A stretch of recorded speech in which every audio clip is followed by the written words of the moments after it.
नमस्कार। आज चलिए हम एक सिंपल लेकिन पावरफुल सवाल का जवाब ढूंढते हैं। क्या होगा अगर सबको फ्री खाना मिल जाए?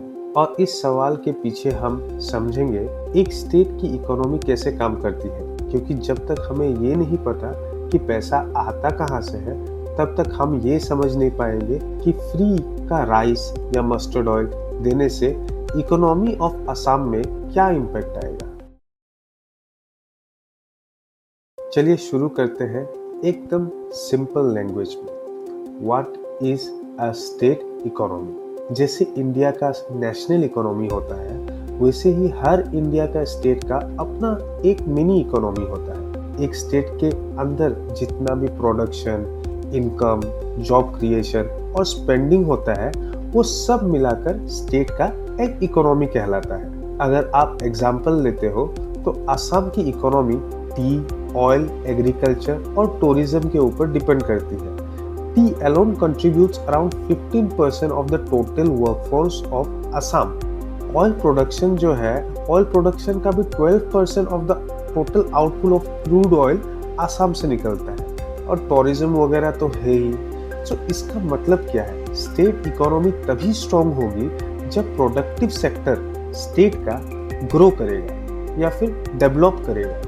इसका मतलब क्या है? Development of T industry, development of oil industry, development of agriculture industry, development of tourism industry Assam के लिए बहुत इंपॉर्टेंट हो जाता है। चलिए अभी देखते हैं how a state earns money.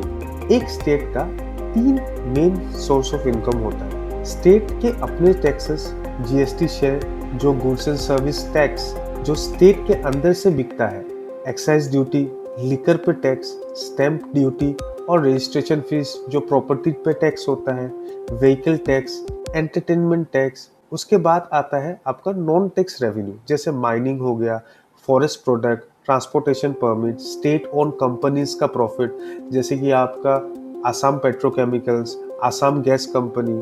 उसके बाद आता है सेंट्रल गवर्नमेंट से पैसा, सेंटर का टैक्सेस का शेयर, फाइनेंस कमीशन से जो आता है।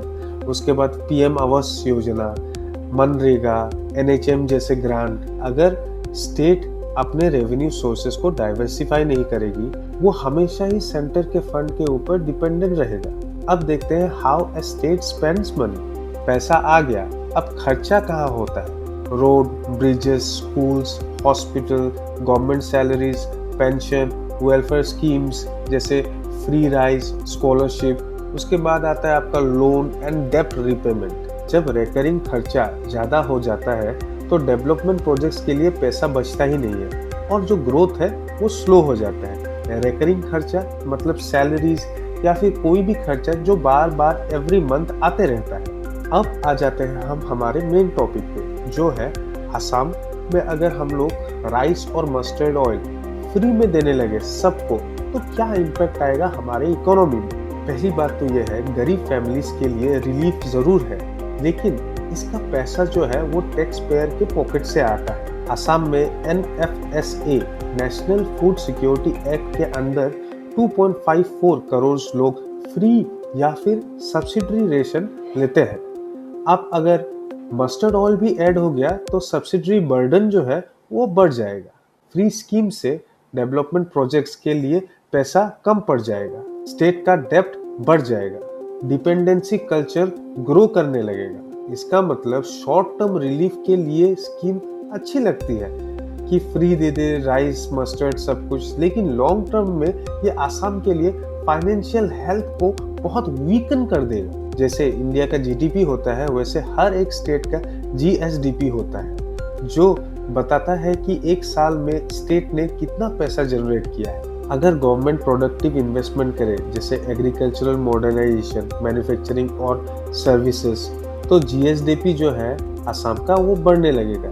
लेकिन अगर पैसा फ्री स्कीम में ज़्यादा जाने लगे तो ग्रोथ जो है वो रुक जाएगा। मतलब प्रोडक्टिविटी बेस्ड इन्वेस्टमेंट से स्टेट ग्रोथ करता है। लेकिन अगर आप बस फ्री राशन अगर सबको देने लगे तो स्टेट का जो डेवलपमेंट है, इंफ्रास्ट्रक्चरल डेवलपमेंट हो गया, एजुकेशनल डेवलपमेंट हो गया, any kind of development, economical development, सब रुक जाए। सोच के देखिए, अगर सबको फ्री खाना मिलने लगा तो लास्ट में जाके काम करने के लिए कौन रहेगा?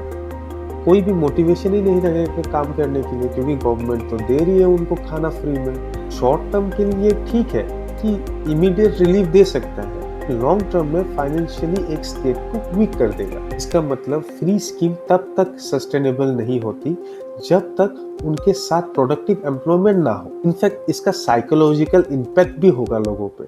फ्रीबीज एक मेंटल हैबिट क्रिएट कर देती है, सरकार देगी मुझे, कुछ काम करने की जरूरत नहीं है। फिर लोग स्किल कैसे सीखेंगे, जॉब ढूंढेंगे क्यों, और सेल्फ इम्प्रूवमेंट कैसे आएगा? अगर वो काम ही नहीं करेंगे तो इकोनॉमी में वो अपना योगदान कैसे करेंगे? अगर वो काम ही नहीं करेंगे तो पॉवर्टी से कैसे निकलेंगे? इसका मतलब ये है, फ्री में राशन दे देने को एम्पावरमेंट नहीं बोलते हैं। अगर लोग खुद काम करके कमा के अगर खाए, राशन खरीद के खाए, उसको एम्पावरमेंट बोलते हैं। हाँ, एक बैलेंस अप्रोच किया जा सकता है कि जिनको जरूरत है उनको दे, और जिनको जरूरत नहीं है, जिनका इनकम अच्छा खासा है, उनको ना दे।